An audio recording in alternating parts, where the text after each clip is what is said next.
আগের ভিডিওতে আমরা দেখেছি পুরনো কিছু 2D গেমসের ব্যাপারে, যেগুলো ছোটবেলায় আমরা প্রায়ই খেলতাম, মানে যেটা আমাদের লাইফস্টাইলের একটা ছোট অংশ ছিল। কিন্তু আজকে আমরা কথা বলবো কিছু 3D গেমসের ব্যাপারে, যেগুলো আমি পার্সোনালি ছোট থেকে খেলে এসেছি, বা তার পরের মানে ওই 2D জেনারেশনটার পর যে 3D গেমসটা আমাদের কাছে আমরা প্রথম দেখে আসি, বা সবার কাছে যখন প্রথম কম্পিউটার আসে তখন দেখেছি সেই সব গেমের ব্যাপারে। Hello, welcome to my channel. আমি শুভ। আজকে তোমাদের সাথে শেয়ার করতে চলেছি আবারও কিছু গেমসের ব্যাপারে ছোট্ট খাট্ট কথা, যেগুলো তোমাদের এবং আমাদের সকলের প্রিয় গেমসের মধ্যে পড়ে।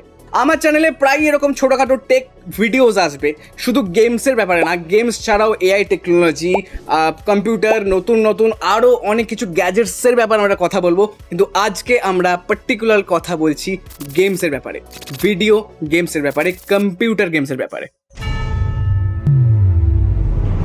তো প্রথমেই আমি আসবো যে 3D গেমস বলতেই আমার প্রথম খেলা 3D গেমসের মধ্যে যেটা প্রথমে আসে সেটা হলো আইজিআই। আমি আগের ভিডিওতে আইজিআই এর ব্যাপারে কিছু কথা বলেছিলাম, মানে যে গেমটা আমরা ছোট থেকে প্রায় অনেকেই খেলে এসেছি। আমি জানি তোমরা অনেকে রিলেট করতে পারবে, তোমরা যারা যারা খেলেছো আমাকে কমেন্ট করে জানাতে পারো যে তোমাদের কেমন লেগেছিল গেমটা।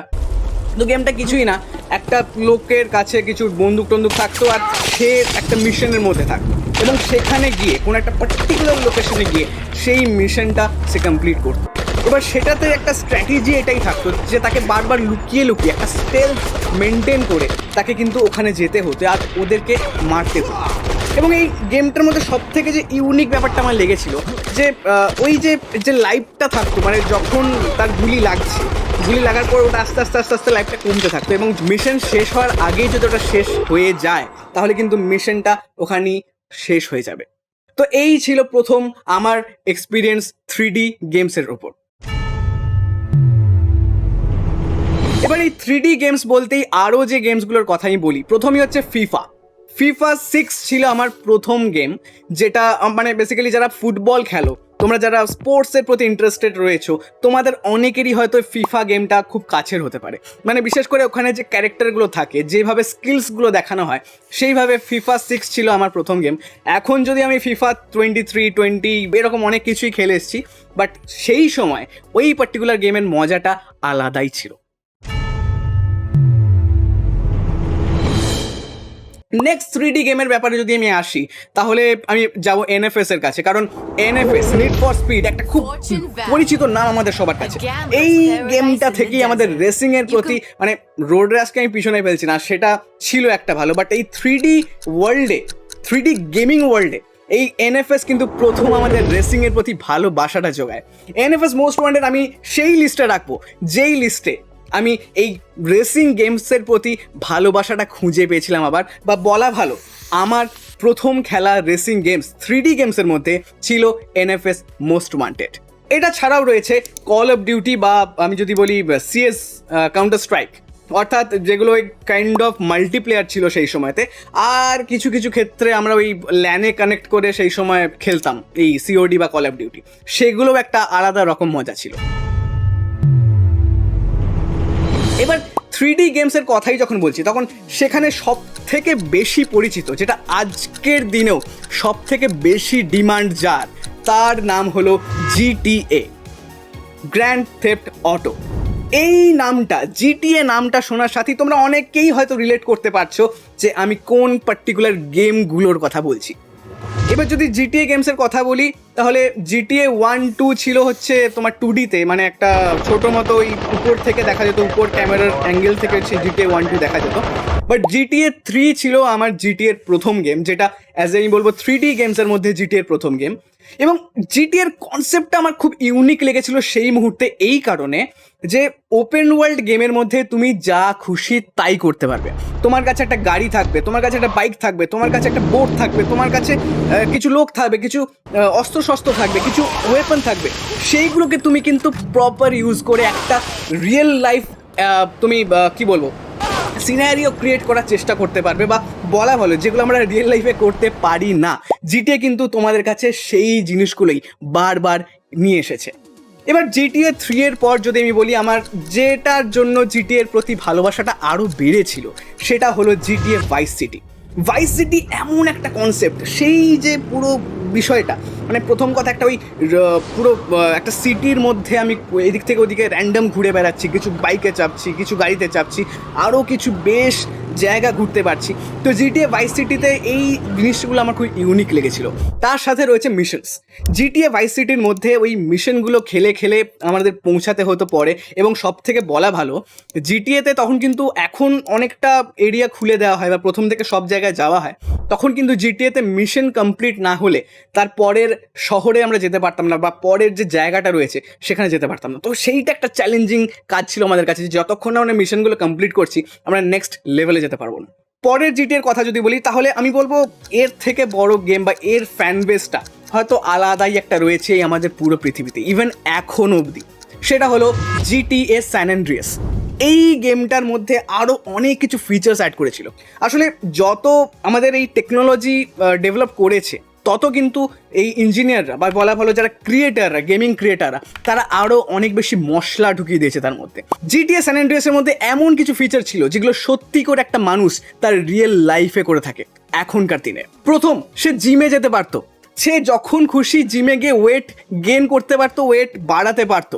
সেকেন্ড, সে ইচ্ছে হলে খেতে পারতো, বিভিন্ন দোকানে গিয়ে খেতে পারতো। থার্ড, শপিং করতে পারতো। ফোর্থ, বিভিন্ন জায়গায় সাঁতার কাটতে পারতো, গাড়িতে করে ঘুরতে পারতো, প্লেন চালাতে পারতো, যা খুশি তাই করতে পারতো। জিটিএ স্যান অ্যান্ড্রিয়াস একটা অন্য জায়গা খুলে দিয়েছিল আমাদের সবার জন্য গেমিং ওয়ার্ল্ডে, আর সেই জন্য জিটিএ স্যান অ্যান্ড্রিয়াসকে আমি খুব টপ লেভেলের মধ্যে রাখবো। এবার এইখানেই একটা চেঞ্জ আসে। জিটিএ স্যান অ্যান্ড্রিয়াসের পর জিটিএর যা কিছু গেমস আছে তার মধ্যে গ্রাফিক্স বলুন বা আরও যা সব জিনিসপত্র থাকে, লাইক টেকনোলজির দিক, মোশন যেগুলো রয়েছে সেইগুলো সমস্ত কিছু কিন্তু সেখানে আপডেট করে আমাদের কাছে তুলে ধরেছিল জিটিএ 4, 5 বা এখন যেটা আসছে জিটিএ 6, যেটা সব থেকে বেশি হাইপ ক্রিয়েট করেছে এই মুহূর্তে। এবার জিটিএ ছাড়া আমি আরেকটা গেমের কথা খুব বেশি করে বলতে চাই, ওপেন ওয়ার্ল্ড গেম নিয়ে যখন কথা হচ্ছে, সেটা হলো অ্যাসাসিনস ক্রিড। তোমরা যারা হিস্টোরিক্যাল গেম খেলতে পছন্দ করো, বা বলা ভালো হিস্টোরিক্যাল গেমস জিনিসটা ভাল লাগে বা এই কনসেপ্টটা খুব ভাল লাগে, লাইক ঘোড়া থাকবে, রাজপ্রাসাদ থাকবে, কিছু রাজা থাকবে, সেখানের লোকেদের মধ্যে তোমাকে ঢুকতে হবে এবং সেটার মধ্যে স্টেলথের একটা তুমি জিনিস পাবে, বা বলা ভালো সেখানে কিছু অ্যাকশনস থাকবে, আরও অনেক কিছু থাকবে। সেখানে স্টেল থাকবে, সেখানে তোমাকে মাথা খাটিয়ে যেতে হবে একটা লোককে মারার জন্য, বা আরও যা কিছু রয়েছে। তো এই সমস্ত কিছু যে এক্সপিরিয়েন্সটা রয়েছে ওপেন ওয়ার্ল্ড গেমে, হিস্টোরিক্যাল এক্সপিরিয়েন্স, সেটা আমি প্রথম পেয়েছিলাম অ্যাসাসিনস ক্রিডে, এবং সেই জন্য ওই গেমটাও আমার কাছে খুব কাছের। এবার তোমরা আমাকে কমেন্ট করে জানাও তোমাদের পছন্দের গেম কী ছিল ওই টাইমটাতে, পার্টিকুলার আমি যখনকার কথা বলছি, জিটিএ নাকি অ্যাসাসিনস ক্রিড নাকি আইজিআই নাকি আরও অন্য কোনো গেমস, বা আমি হয়তো অনেক গেমসের কথা বললাম না। আমি এখানে বেসিক্যালি সেই সব গেমের কথাই বলছি যেগুলো আমি খেলেছি ছোটো থেকে, বা একটা টাইম পর্যন্ত আমি খেলেছি, বা আমি এক্সপিরিয়েন্স করেছি, আমি নিজের এক্সপিরিয়েন্সটা তোমাদের সাথে শেয়ার করছি। এছাড়াও আরও অনেক গেম মার্কেটে রয়েছে, বা এখনকার গেমের কথা যদি বলি, আজকের টেকনোলজি এত বেশি উন্নত হয়ে গেছে এবং আগামী দিনে নেক্সট যে গেমিং টেকনোলজি আসতে চলেছে সেটা তো আমাদের কল্পনারও বাইরে। মানে নেক্সট কনসোল যেটা হতে চলেছে, বা আগে তো শুধু PS4, PS3, আগে তো কম্পিউটার ছিল, এখন তো PS5 চলে এসছে। নেক্সট আরও কত কি আসতে চলেছে, বিশেষ করে এআই টেকনোলজি আসার পর আরও অনেক কিছু ডেভেলপমেন্টের কাজ চলছে এই মুহূর্তে। সুতরাং সেগুলোর ব্যাপারে জানার জন্য, সেগুলোর আপডেট পেতে তোমরা যদি চাও আমি পার্টিকুলার এআই এর ওপরে একটা ভিডিও বানাতে পারি, এই বিষয়টার ওপরে যে গেমিং টেকনোলজি কীরকম একটা এফেক্ট করছে এআই দিয়ে, বা এআই কতটা প্রভাব ফেলছে একটা গেমিং টেকনোলজিতে, সেটার ব্যাপারে আমি তোমাদের ভিডিও বানিয়ে তোমাদের কাছে আনতে পারি। এটা ছাড়াও তোমাদের কাছে থাকবে টেকনোলজি রিলেটেড আরও কিছু ভিডিওস, আরও কিছু কনসেপ্টের ওপর ভিডিওস, যেটা খুব তাড়াতাড়ি আনবো তোমাদের সামনে। এরকম ভিডিও যদি তোমরা আরও চাও তাহলে চ্যানেলটা লাইক করো, সাবস্ক্রাইব করো। আজকের ভিডিওতে তোমাদের কেমন লাগলো কমেন্ট করে জানাও, আর তার সাথে ভিডিওটা লাইক করতে ভুলো না। আর আমাদের চ্যানেল যেহেতু নতুন চ্যানেল, সাবস্ক্রাইব করতে ভুলো না। এই মুহূর্তে তোমাদের সাবস্ক্রাইব করাটা খুব দরকার, বিশেষ করে আমার জন্য, আমার সাপোর্টের জন্য। আর এই রকমই আরও কিছু videos, gaming related videos, technology related videos, এবং তার সাথে এআই টেকনোলজি আজকে ওয়ার্ল্ডে কোথায় কোথায় পৌঁছে গেছে সেই সব ভিডিওস আমি আনতে চলেছি তোমাদের জন্য। তোমরা কমেন্ট করে লিখে পাঠাও তোমরা ঠিক কী টাইপের ভিডিও আমার থেকে এক্সপেক্ট করো। আমি সেই টাইপের ভিডিও খুব চেষ্টা করব বাংলাতে তোমাদের সামনে পৌঁছে দেওয়ার জন্য। থ্যাংক ইউ সো মাচ সবাইকে আজকের এই ভিডিওটা পুরো দেখার জন্য। ভালো থেকো সবাই, খুব তাড়াতাড়ি দেখা হচ্ছে নতুন কোনো টেকনোলজি ভিডিও নিয়ে। Bye bye.